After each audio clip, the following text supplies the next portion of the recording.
এই পৃথিবীটা তোমার জন্য কি সুন্দর করে আল্লাহ পাক একটা গালিচার মতো করে বিছায় দিয়েছেন, সবুজ ঘাস তাতে রয়েছে। এই পৃথিবীর মাটি আল্লাহ পাক মানুষের জন্য কি সুন্দর ঘাটিতে পরিণত করে দিয়েছেন। এই মাটির আল্লাহর রহমতটা দেখুন, একদিকে মাটি নরম, আবার এমন নরম নয় যে 10 তলা 20 তলা 50 তলা বিল্ডিং করলে পরে এর ভারের চোটে ভিতরে ঢুকে যাবে, এরকম নরম নয়। যেখানে যতটুকুন প্রয়োজন ফসল ফলাবার জন্য বৃষ্টি দিয়ে মাটি নরম করে ফসল ফলাবার ব্যবস্থা করা হয়। আবার বিল্ডিং তৈরি করার জন্য মাটি যেমন শক্ত হওয়া দরকার তেমন শক্ত আল্লাহ পাক করে দিয়েছেন। এখন তো 130, 35, 40 তলা পর্যন্ত, তারও বেশি তলা বিল্ডিং তৈরি হচ্ছে। আমি 135 পর্যন্ত উঠেছি আমেরিকায়, 135 তলা বিল্ডিং। এটা উঠতে 39 সেকেন্ড লাগে মাত্র। এখন এদের লিফটটা কি পাওয়ারফুল চিন্তা করেন, সা করে একটা শব্দ হয় আর আপনি দেখছেন যে 135 তলার ছাদের উপর উঠে গেছে। নিচের দিকে তাকাইলে মানুষগুলো ছাগলের ছাওয়ার মতো এতটুকু এতটুকু দেখা যায়, গাড়িগুলো পিঁপড়ার মতো দেখা যায়। এগুলি নতুন নতুন প্রযুক্তির মাধ্যমে তৈরি করা হচ্ছে। এখন এই বিশাল বিল্ডিং,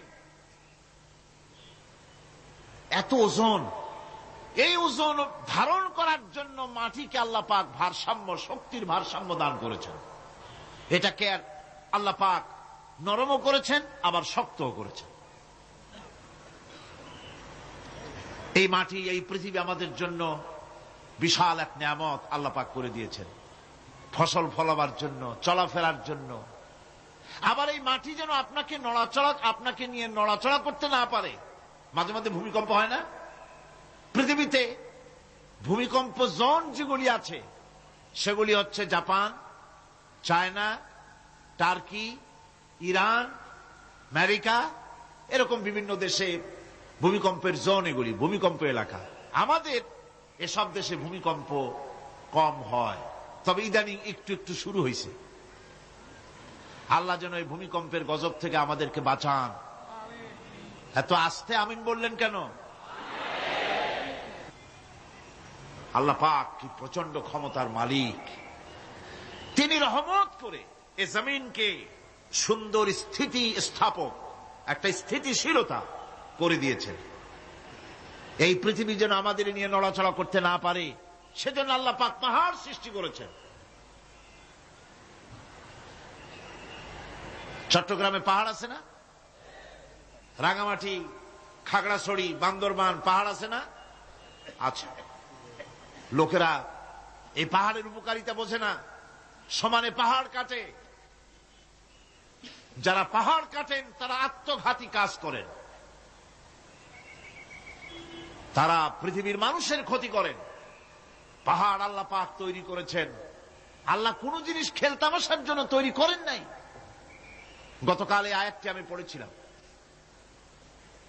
الذين يذكرون الله قياما وقعودا وعلى جنوبهم ويتفكرون في خلق السماوات والأرض ربنا ما خلقت هذا باطلا। নিরর্থক করে আল্লাহ পাক কোন জিনিসকে তৈরি করেন নাই। আল্লাহ পাক এই পাহাড় সৃষ্টি করেছেন জমিনের ভারসাম্য রক্ষা করার জন্য। সেই পাহাড়গুলি কাটতেছে মানুষ সমানে, গাছ কাটতেছে সমানে। এতে করে প্রকৃতির ভারসাম্য নষ্ট হয়ে যাচ্ছে। এগুলি সব আল্লাহ পাকের রহমত, সবগুলি আল্লাহ পাকের নিয়ামত। খালি খালি আল্লাহ কিচ্ছু তৈরি করেন নাই। ব্যাঙগুলারে জনমের মতো খাইয়া ব্যাঙের ব্যবসা করে, চীনের কাছে ব্যাঙ বিক্রি করে এখন বাংলাদেশ মহাবিপদে পড়েছে। এখন ব্যাঙ কোথায় পাওয়া যায় তাই তালাশ করে, কারণ এই ব্যাঙের উপকারিতা আগে জানা ছিল না। এত কীটনাশক ওষুধ ছড়ানো লাগতো না। কীটনাশক ওষুধ ছড়িয়ে জমিনের উর্বরা শক্তির 12টা বাজানো হচ্ছে। আল্লাহ পাক আপন কুদরতে, আপন রহমতে অসংখ্য ব্যাঙ তৈরি করে দিচ্ছে, যাতে করে অতিরিক্ত পোকামাকড় গুলিয়েরা ধরে ধরে খাইয়া ফেলে। আল্লাহ পাকের এগুলি কিভাবে নষ্ট করা হলো। আর এখন কীটনাশক ওষুধ দিয়ে সর্বনাশ করা। আর কীটনাশক ওষুধ আনা হচ্ছে ভারত থেকে, ইন্ডিয়া থেকে। ভারত থেকে কীটনাশক ওষুধ আর সার জানা হচ্ছে, তা দিয়ে বাংলাদেশের মাটির উর্বরা শক্তি আরো নষ্ট হচ্ছে। আপনারা জিজ্ঞেস করবেন চাষীদের কাছে কিভাবে নষ্ট হচ্ছে। সুতরাং আল্লাহ পাক খেল তামাশায় বস্তু করে কিছুই তৈরি করেন নাই, সবগুলিকে আপন রহমতে তৈরি করেছেন মানুষের সৃষ্টি জগতের জন্য, যার দ্বারা মানুষ উপকৃত হতে পারবে। এর জন্য তিনি হচ্ছেন রহমান। বলেন তিনি কি? রহমান। আল্লাহ রাব্বুল আলামিন জমিন সৃষ্টি করলেন, পাহাড় দিলেন, গাছপালা তরুলতা তৈরি করে দিলেন। এরপরে আল্লাহ পাক বলছেন, তাকিয়ে দেখো সমুদ্রের দিকে, ওয়া হুয়াল্লাযী সাখারাল বাহরা লিতাকুলু মিনহু লাহমান তারিয়ান ওয়া তাস্তাখরু মিনহু হিলিয়াতান তালবাসুনাহা। সমুদ্রের দিকে লক্ষ্য করে দেখো, এই সমুদ্রকে তোমাদের অনুগত করে দিয়েছি। এর মধ্যে রয়েছে তাজা মাছ মাংস রয়েছে, এর ভিতরে রয়েছে তোমাদের পরিধানের অলংকারাদির জন্য মূল্যবান সম্পদ রাখা হয়েছে সমুদ্রের মধ্যে। বিজ্ঞানীরা বলেছেন পৃথিবীর উপরিভাগে যা আছে মাটির তলায় তার থেকে অনেক বেশি বেশি মূল্যবান জিনিস আছে। আছে না মাটির তলায় মূল্যবান জিনিস? কি আছে? কি আছে? খনিজ দ্রব্য আছে, সোনা আছে, লোহা আছে, তেল আছে। তেল যে শুধু সৌদি আরবে, কুয়েতে আর কাতারে, বাংলাদেশে তেল নাই এটা ঠিক না। আমাদের দেশে তেল আছে, আল্লাহ তেল আমাদের দেশে দিয়েছেন, তবে অতটা না হলেও কিছুটা তো দিয়েছেন। আমাদের দেশে চা আছে, পাট আছে, আমার দেশেও তেল আছে। মাঝে মধ্যে তেলের কুয়া সিলেটের হরিপুর থেকে, বাখরাবাদ থেকে, ভোলা থেকে, বিভিন্ন জায়গা থেকে তেলের কুয়া বের করে দেখানো হয়। তেল আছে। যারা ক্ষমতাসীন, যারা সরকার, যারা দেশ চালাও, যদি আমারে সেজদা দাও, যদি নামাজি হও, কোরআনের সাথে বিরোধিতা যদি না করো, যদি কোরআন সুন্নাহর শাসন প্রতিষ্ঠা করো, এ ধরনের অসংখ্য তেল বের করে দেব। কিন্তু বারবার উমরা করে, হাতে তসবিহ ধারণ করে, মাথায় পট্টি বেঁধে যদি ইসলামের সাথে নাফরমানি করা হয়, তোমাদের তেল আল্লাহ পাক বের করে ছাড়বেন। আল্লাহ পাক বাহানা পছন্দ করেন না। এই জমিনে ফসল আছে, অসংখ্য ফসল আল্লাহ পাক দিয়েছেন, অসংখ্য খনিজ পদার্থ আল্লাহ পাক দান করেছেন। সেই খনিজ পদার্থগুলি আল্লাহ পাক, খনিজ দ্রব্যগুলি আল্লাহ পাক দিবেন মোমেনদের হাতে। কাদের হাতে দিবেন? আল্লাহ পাক বলেছেন, ওয়ালাউ আন্না আহলাল কুরা আমানু ওয়াত্তাকাউ লাফাতাহনা আলাইহিম বারাকাতিম মিনাস সামাই ওয়াল আরদ। দেশের লোকেরা, জনপদের লোকেরা যদি আমার উপর ঈমান আনে আর আমার কি ভয় করার নীতি যদি অবলম্বন করে চলে, তাহলে ওই দেশের মানুষের জন্য আকাশ আর জমিনের সব বরকতের দরজা আমি আল্লাহ খুলে দেব। নিয়ামতের অভাব নাই, যথেষ্ট নিয়ামত আল্লাহ পাকের আছে। তাহলে বললাম, এই পৃথিবীর উপরিভাগে যত নিয়ামত আছে, পৃথিবীর ভেতরে এর থেকে কম নাই। কত ভিতরে? এই ভিতরে যাওয়ার জন্য একবার একটা চেষ্টা হলো। আমেরিকার ওকলাহামা সিটি, এটি একটি স্টেট। এই স্টেটের পাশে একটা জায়গা বেছে নেওয়া হলো, যে পৃথিবী, তাদের ধারণা ছিল যে মাটি খুঁড়তে খুঁড়তে এর পৃথিবীর অপর পৃষ্ঠে যাওয়ার জন্য একটা আন্ডারগ্রাউন্ড রাস্তা করা যায় নাকি। ছোটবেলায় পড়ছিলাম এক ভূগোলে একটা বইতে, যে কেউ যদি আমাদের দেশ থেকে, এখান থেকে মাটি খোঁড়া আরম্ভ করে, তাহলে মাটি খুঁড়তে খুঁড়তে একদিন না একদিন আমেরিকায় পৌঁছে যাবে। কোন ভিসা টিসা লাগবে না, VD7, DB7, 97 লাগবে না, এমনি যাইতে পারবে।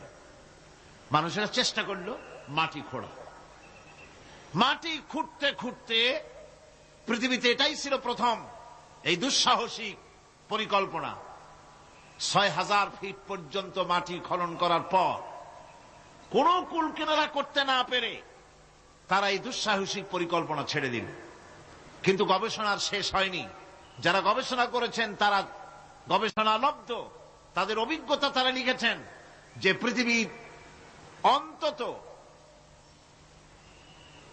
180 মাইল গভীর পর্যন্ত তাদের একটা আইডিয়া হয়েছে যে পৃথিবীর মাটির নিচে অসংখ্য খনিজ দ্রব্য রয়েছে, অসংখ্য নিয়ামত এই পৃথিবীর মাটির ভিতরে আল্লাহ পাক লুকায় রেখেছেন।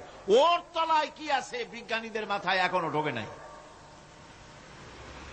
এই পৃথিবীর উপরে যা আছে ভেতরের থেকে আল্লাহ পাক বেশি রেখেছেন। এরপরে সমুদ্র, সমুদ্রের ভয়াল দৃশ্য দেখলে পরে মানুষের কলিজা ভীত, প্রকম্পিত, সন্ত্রস্ত হয়ে যায়। কথা ঠিক কিনা? যত বড় বাহাদুর হোক, সমুদ্রের ঢেউর মধ্যে যদি পড়ে, বাহাদুরি আর থাকে না। ঠিক কিনা কন? যতই বড় আল্লাহ নাই, কিন্তু সমুদ্রে গেলে আর অসুবিধা হয় না। সমুদ্রের ঢেউয়ের মধ্যে যখন মানুষ পড়ে, আল্লাহ পাক বলেছেন দাল্লা মান তাদউনা ইল্লা ইয়াহু, একমাত্র আল্লাহ ছাড়া সবাইকে ভুলে যায়। আমি দেখেছি সমুদ্রের দরিয়ার ভিতরে ঢেউ যখন শুরু হয়, অমুসলিমরা পর্যন্ত তাদের ভাষায় স্রষ্টাকে যা বলে সে নাম ভুলে গিয়ে সকলের মুখ থেকে বেরোয় আল্লাহ আল্লাহ আল্লাহ, আল্লাহ বাঁচাও।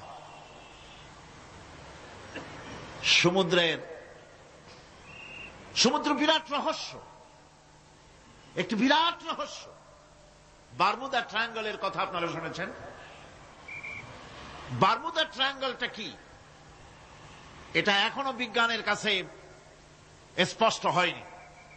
বারমুদা ট্রায়াঙ্গলের যে এরিয়া আছে, প্রশান্ত মহাসাগর এবং আটলান্টিক মহাসাগরের মোহনায়, এইখান থেকে যখন কোনো প্লেন যায় অথবা কোনো জাহাজের রেঞ্জে আসে, প্লেন হারিয়ে যায়, জাহাজ হারিয়ে যায়, কোথায় যায় কেউ হদিস করতে পারে না। এই সমুদ্র, মহাসমুদ্রের ভিতরে আল্লাহ রাব্বুল আলামিন অসংখ্য রহস্য রেখে দিয়েছেন, যা আজও বিজ্ঞানীরা উদ্ঘাটন করতে পারেনি। এই মহাসমুদ্রের ভিতরে রয়েছে ম্যাগনেটিক পাহাড় পানির তলায়। যদি রাডারে ধরা না পড়ে জাহাজের, তাহলে এর রেঞ্জের ভিতরে আসলে এমন আকর্ষণে টেনে নেবে, পাহাড়ের সাথে লেগে টক করে লেগে জাহাজ চানাচুর হয়ে যাবে। এই মহাসমুদ্রের ভেতরে আল্লাহ পাক মাছ রেখেছেন, অসংখ্য মাছ রয়েছে, অসংখ্য ধরনের প্রাণী রয়েছে। আর তিনি এমন রহমান, প্রত্যেকটি প্রাণীর আবার আত্মরক্ষার জন্য হাতিয়ার তার সাথে সাথে দিয়ে দিয়েছেন। এক প্রকারের মাছ আমি নিজে দেখেছি সি ওয়ার্ল্ডে গিয়ে, এক প্রকারের মাছ আছে, সে যদি আক্রান্ত হয় তাহলে তার পেছনের দরজা থেকে এক প্রকারের লাভা, এক প্রকারের আটা জাতীয় জিনিস ছেড়ে দেয়। ওইটা পানি তড়িৎ গতিতে, আর পানি আশেপাশে পানিগুলি ইলেকট্রিফাইড হয়ে যায়। যে তাকে আক্রমণ করতে আসছে, ইলেকট্রিক শক খেয়ে পালানো ছাড়ার পথ থাকে না। আবার আর এক প্রাণী, আর এক প্রকারের মৎস্য আছে, যেগুলি আক্রান্ত হলে পরে সে তখন তার মুখ থেকে ব্লু রঙের, গাঢ় কালো রঙের এক প্রকারের কতগুলি লালা বের করে দেয়, তার আশেপাশে একদম কালো অন্ধকার হয়ে যায়, তারা আর কেউ দেখতে পারে না।